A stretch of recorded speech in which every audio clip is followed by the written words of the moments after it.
Hi, I'm Andy Peterson from the University of Iowa. I've been asked to give a brief primer on working with a librarian when you're writing papers, reviews, policy statements, etc. I think this is an important step that a lot of people don't get quite right. And one of the great things about the last several decades in academic medicine is the expansion of librarian services. Our librarians are extraordinarily useful. They're able to do a lot of things for us that they didn't previously do, and newer technology has made our lives easier, and we've been able to lean on them a little bit harder. So this first slide really gives you everything you need to know. So I'm pausing here a little bit just so that if you want to screenshot this or take some notes, you have the opportunity to do so. But really everything I'm going to talk about is here on this first slide. The first step is really to write an outline, and I'm not talking about some half-baked outline to give you a sense of what you want to work on, but a real outline where everything is really paired out. You know what types of things you need references for. All the authors have agreed on the types of things that you're going to be working on. I'm using here as an example a project that we're working on right now for the American Academy of Pediatrics youth tackling statement.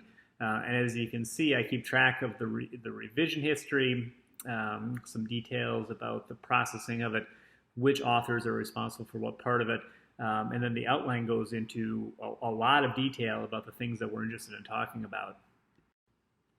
Here's just another shot of our outline. I mainly bring this up to point out what kind of detail this goes into. These aren't broad picture types of topics.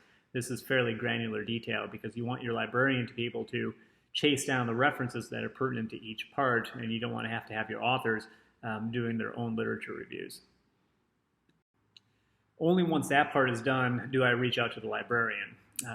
It's important to make sure your librarian knows what you're working on and that everyone agrees on the software that you're going to use. I prefer to use Endnote because I think it's the simplest to use. Most major academic centers have licenses for it, so everyone has access to it.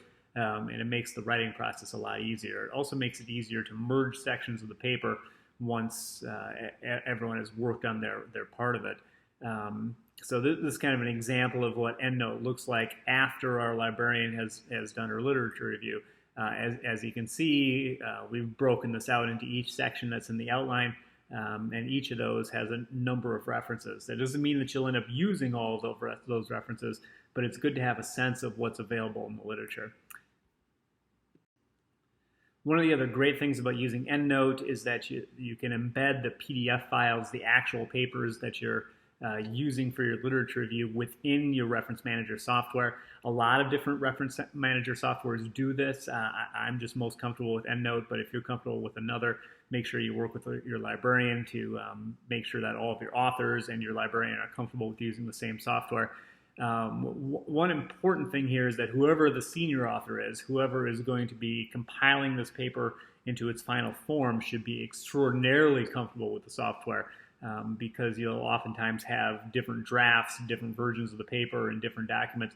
You need to be able to compile those things. Endnote makes that pretty easy. You're able to combine different parts of the paper using the same Endnote library and keep your references aligned and accurate.